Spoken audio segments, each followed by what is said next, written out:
gotta say, it's always nice to be given a platform instead of having one taken away. But I think we are more depraved than ever because we are affirming and accepting what we should be ridiculing and rejecting. Bad ideas don't just need to be refuted. They need to be ridiculed. They need to be mocked. In order to prop up an insane worldview that can't be defended or even coherently articulated, you have to insulate it from criticism. But that's why comedy is a threat, because comedy carries the truth. It's a vehicle for truth delivery. The truth is not hate speech.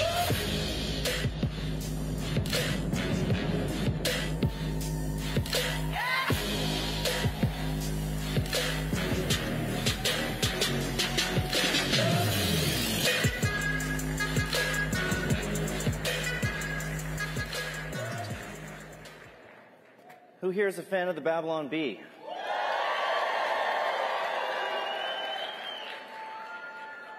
The world's most trusted, factually accurate news source. You know, it's been just over a year now since Elon Musk bought Twitter, changed his bio to Chief Twit, and sent me a DM that said, "Do you want the Babylon Bee restored? There will be no censorship of humor."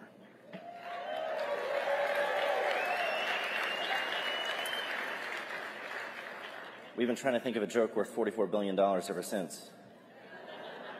In fact, we interviewed him several months back and handed him an IOU for $44 billion and told him, "That's as good as cash, sir. That's an IOU." But as resourceful and committed to free speech as he is, Musk is still just one man. And Twitter, now X, is just one platform. Censorship remains the rule on big tech. X is a welcome but rare exception. In fact, just a few weeks ago, I was notified that the David Horowitz Freedom Center, a conservative nonprofit, was permanently suspended by Vimeo for posting a talk I'd given about censorship. Think of the irony of that for a second. As if they wanted to make my point for me more emphatically than I ever could, they censored my talk about censorship. Why? Hate speech, they said.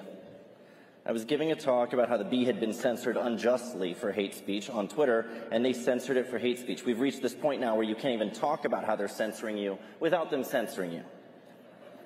I agree with Dave Chappelle on this one. It shouldn't be this dangerous to talk. So what is it exactly that the lovers of censorship want from us? I think the answer is very clear. They want acquiescence. They want submission. They want unquestioning conformity. They want us to give up and stop fighting, stop telling jokes, stop telling the truth. They want to raise the cost of speaking freely so high that we'd rather just keep our mouths shut to avoid all the hassle and the penalties.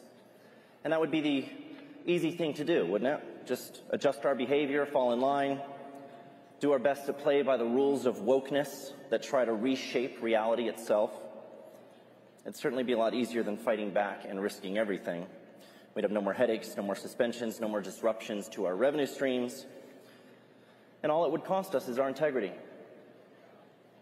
All we have to trade for a little peace of mind in a platform is the truth itself and our right to speak it. All we have to do is trade freedom, a thing so profoundly valuable that men have laid down their lives to secure it, for captivity and capitulation.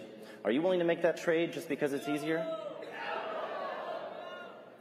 And we were faced with this choice when Twitter suspended us last year for a joke we made about Rachel Levine, a transgender health admiral in the Biden administration. For those who don't remember the details of this story, USA Today had named Rachel Levine their pick for Woman of the Year. Apparently they ran out of real women to choose from.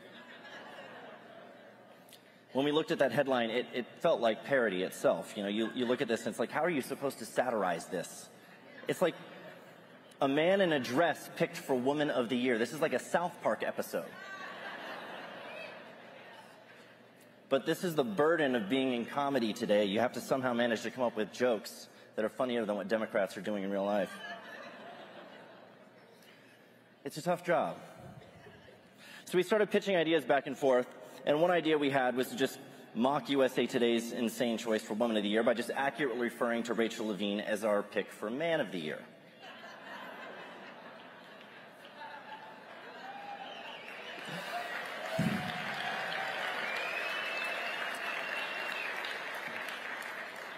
Our chief editor, Kyle, joked that this one was going to get us kicked off Twitter. And another one of our writers replied, "Yeah, probably, LOL." They count on this, by the way. They count on you thinking this way. They know that if they can make you afraid of being deplatformed, you'll do their job for them and censor yourself. For every case of hard censorship where they actually take down user content, there are 1,000 cases of soft censorship where users bite their own tongues knowing they'll be penalized if they speak freely. Make them censor you. Never do the tyrant's work for him.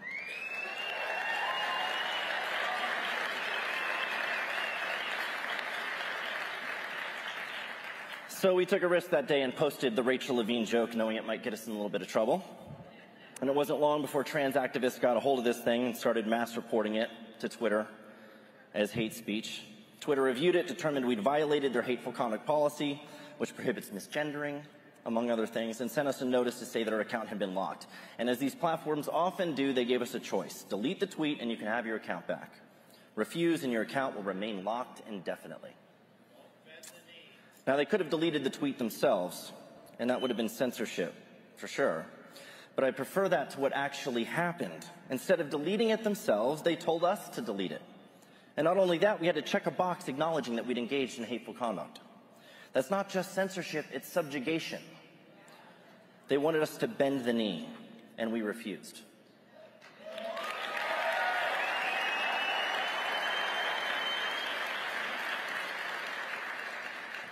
So, without hesitation, I responded publicly, and I said, we're not deleting anything. If the cost of speaking the truth is the loss of our Twitter account, then so be it. And we knew that this meant losing access to millions of our followers. We knew it meant being sidelined from the conversation. But we also knew that we'd be giving up something even more important if we caved. And almost immediately, by the way, people started mocking us and taunting us and saying it was only a matter of time before we deleted the tweet. And I actually found their wishing we'd show weakness motivational. It made me want to double down. What could be more fun than disappointing a bunch of leftists?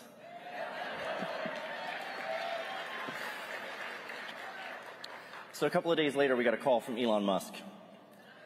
And he wanted to know if we'd actually been suspended. He was kind of incredulous. He's like, really? You got suspended for a joke referring to a male as a man?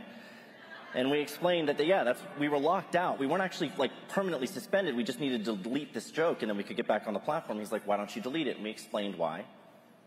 And he agreed with us that it was a principled stand that we were taking. And he paused for a moment, and he said, maybe I just need to buy Twitter. We thought he was kidding.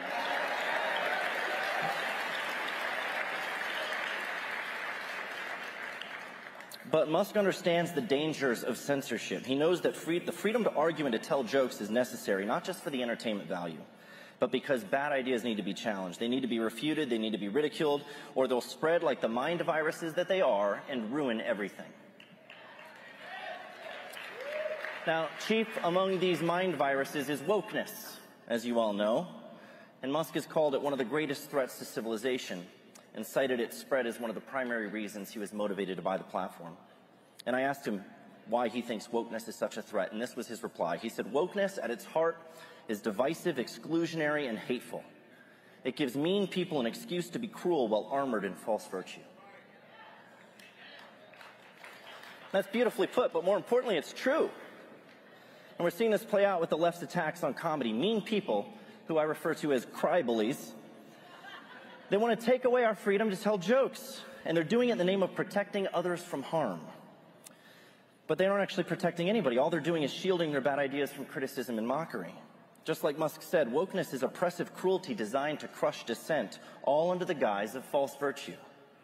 They'll tell you that we're using the cover of satire to push hatred, but that's just projection. In reality, they're using the cover of concern for the so-called marginalized to be bullies and tyrants who trample all over our freedom. And we see this playing out right now, by the way, with this advertiser boycott happening on X. You know, big brands like Disney and Apple and IBM have withdrawn their ad spend in an effort to twist Elon's arm and get him to do their bidding. I'm sure some of you are familiar with his response to that, which I can't repeat here from this podium.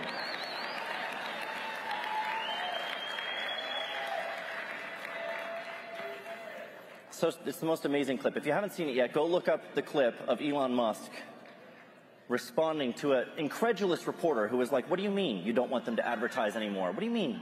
He said, "Don't advertise. I don't want you to advertise on my platform." And the reporter said, what do you mean by that?" And he goes, "Well, they're trying to hold money over my head. You're trying to manipulate what I do by holding money over my head? That doesn't work. You can't blackmail me with money." I don't know if everybody realizes how profoundly important and significant it is to hear somebody tell Disney and their mountain of money that they don't care about it.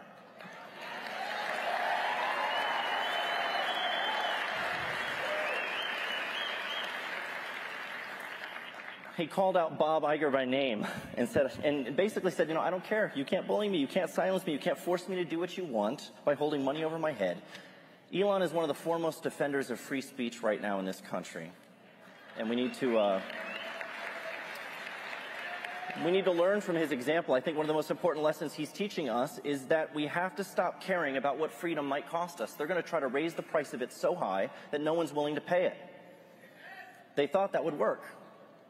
It's not working anymore. It didn't work with us, and it didn't work with him. In fact, we actually responded by pledging to spend $500,000 on X in upcoming months on ad campaigns.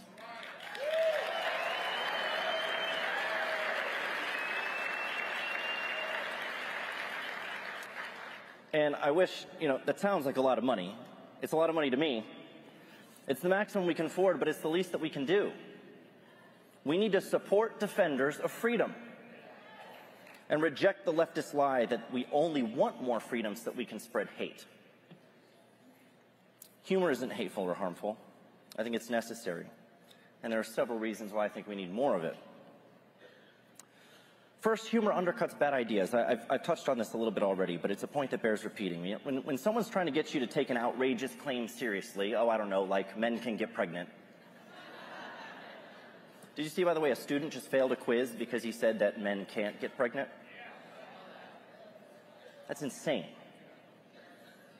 The most appropriate response to these ridiculous ideas is not logical argument, but laughter. You can't reason with someone who's embraced madness anyway. That's like trying to give medicine to a dead man.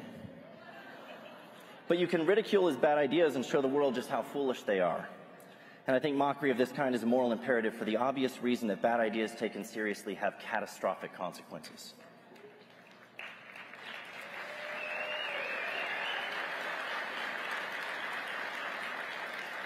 There's even people on the left who are catching on to this, by the way. I don't know if you guys have seen this monologue that Bill Maher gave. He's broken ranks with some of the other libs to mock woke gender madness. And in a recent monologue, he said this. He said, "If we listened to 8-year-olds and affirmed them when they told us what they wanted to be, the world would be filled with cowboys and princesses. I wanted to be a pirate.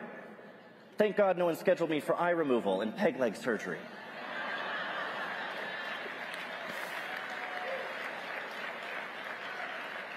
Now, you might think that's just an ordinary joke to get a few laughs, but I think it's much more than that. It's a defiant challenge to the popular narrative, the dangerous idea that girls who believe they're boys should be affirmed in that confusion. And Bill's mockery of that idea isn't just funny, it's effective, it's imperative. It's chipping away at the validity of an idea no one should have ever taken seriously in the first place. And it took courage to tell that joke. Because it's exactly the kind of joke you're not supposed to tell. It's a punishable offense. It's hate speech according to woke standards. But he's told it anyway. Good for him. The second point about humor is that it tells the truth. Humor tells the truth. Our joke about Rachel Levine wasn't really that funny. I think the USA Today article naming Rachel Woman of the Year was funnier and more offensive. But that joke told a truth in a provocative way that got people's attention. That's the key point. Humor is a vehicle for truth delivery. It gets past people's defenses more effectively than any argument. I think G.K. Chesterton said it better than I could. He said, "Humor can get in under the door while seriousness is still fumbling at the handle." So it's not about spreading hatred, but speaking truth into the culture. We don't hate Rachel Levine. We don't hate liberals. We don't even hate Joe Biden.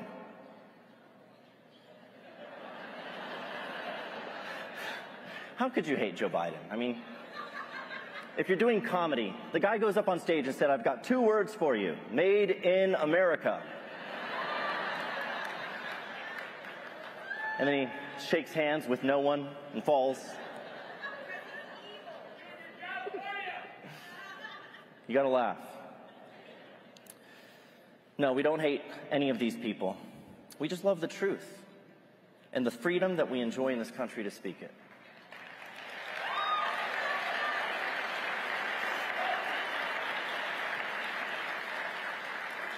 Third point about humor is that it angers and exposes tyrants. They say that if you want to know who rules over you, take note of who you're not allowed to joke about. Tyrants can't bear to be mocked. They'll come after you and try to silence you, which only exposes them for what they are and validates your jokes at their expense. Fourth, humor is unifying. They try to say that it's so divisive and hateful and harmful. It's unifying. When people take themselves too seriously, when they go out of their way to be offended by everything, they only create more animosity and division. These cry bullies, as I call them, who censor on behalf of the marginalized, are not preventing harm, they're preventing healing by refusing to let humor do its work.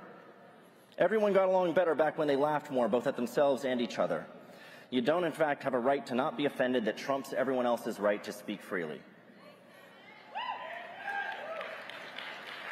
And I think once you realize that, you can begin to take yourself a little bit less seriously, which we all need to do, I think. And I can promise you'll be happier if you do that. I want to share with you guys an illustration. It was brought to my attention. I was kind of reminded of it. I guess I'd heard about this, but I was at an event recently, and I was sitting there with James Lindsay and Riley Gaines. I don't know if you've heard of those two. They are champions for freedom and truth. And James we were talking about boldness, the importance of boldness, and James brought up the Asch experiments, which was this social conformity study that was done back in the 1950s. And I'd forgotten all about this. I guess I learned about it in school. Has anybody here heard of the Asch experiments? One guy. So this is a social conformity study. What they did was they took everybody, they sat a bunch of people down at these tables, right? And everybody was in on it except for one person, the subject of the study. So everybody was coordinating and working together, and they all knew what they were doing. And what they did was they passed around 2 sheets of paper to everybody. And one sheet of paper had 3 different lines on it that were different lengths. There was a short one, a medium one, and a long one. And then you got a second piece of paper that had a matching line. It matched one of the 3 on the other sheet. And so what they did was they had everybody go around the table and indicate which line it matched to. And everybody was instructed to give the wrong answer. So what happened was they'd go around the table and they'd give the wrong answer, the wrong answer, the wrong answer, the wrong answer. It got all the way around to the subject of the study. And you know what they answered most of the time? 75% of the time. Do you know what the answer was? The wrong answer. They matched their response to everybody else. They conformed just because of the pressure to not be different. They didn't want to stand out. Now, the really interesting thing with this study was when they changed up the variables, they had one person at the table say the right answer. So you'd have wrong answer, wrong answer, wrong answer, and then someone would give the correct answer, and they would match the right line to the right length.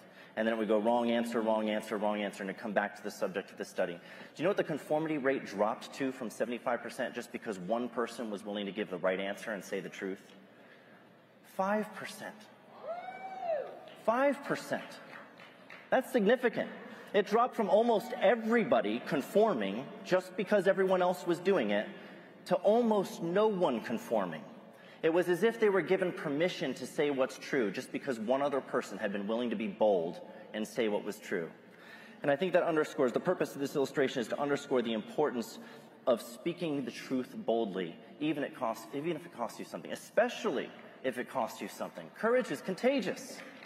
It is.